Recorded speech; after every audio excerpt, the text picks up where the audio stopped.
ஜென்ம சுபாவம் இருக்கு சொல்லுவாங்க, இது பரம்பரை புத்திங்க. அவன் அப்பனுக்கும் கோபம் மூக்கில் தான் இருந்துச்சு, பிள்ளைக்கும் கோபம் மூக்கில் தான் இருக்கு. இது ஜென்ம சுபாவங்க. இது அப்படியே ரத்தத்தோட வந்தது. சொல்லுவாங்க பாருங்க, அப்பனை போல இருக்குங்க புள்ள. எதுல? புத்தியில. அப்படியே புத்தி. அவங்க அப்பனும் அப்படியே சுத்திக்கிட்டு இருந்தான், இவனும் அப்படியே சுத்திக்கிட்டு இருக்கான். இது ஜென்மம். இது மனிதனுக்குள்ள ஜென்ம சுபாவங்க. இந்த ஜென்ம சுபாவம் அழியணும். நீ எதுக்கு அழைக்கப்பட்டிருக்கிறன்னா, உன் சுபாவம் மாறுறதுக்கு. திவ்ய சுபாவத்துக்கு பங்குள்ளவர்கள். நீங்க நினைச்சுக்காதீங்க தேவனுடைய நாமத்துக்கு மகிமை உண்டாவதாக. பிரதர் எல்லாத்தையும் மாறிட்டாங்க பிரதர், துணி மாறிச்சு, உடை மாறிச்சு, எல்லாம் மாறிச்சுங்க. ஆனா என்ன மட்டும் மாறல, புத்தி மட்டும் மாறல.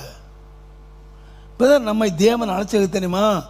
நம்முடைய ஜென்ம சுபாவங்கள் மாறணும்.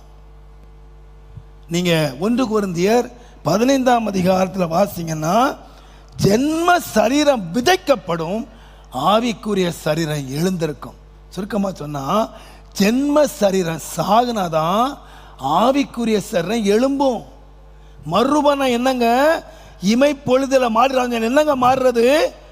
உன் ஜென்ம சபீவம் மாறணும், உன் ஜென்ம சுபாவம் மாறணும். உனக்கு தெரியும்ல, உன் ஜென்ம சுபாவம் என்னன்னு உனக்கு தெரியும், உன் பரம்பரை புத்தி என்னன்னு உனக்கு தெரியும். அது மாறணுங்க. அதே பழைய பேச்சு, அதே பழைய சண்டை, அவங்க புத்தியில கொஞ்சம் கூட மாற்றம் கிடையாதுங்க. அந்த புத்தி அப்படியே இருக்குதுங்க. 25 வருஷம் விசுவாசிங்க, புத்தியில மாறல. வேணுமான காத்துல இல்ல, கழுத்துல இல்ல, எதுலையுமே இல்ல, நல்லா ஒயிட் ஆயிடுச்சு. ஆனா புத்தி மாத்திரம் அது பழைய புத்தி அப்படியே இருக்கு. வாயும் மாறல, பேச்சும் மாறல, எதுவுமே மாறல.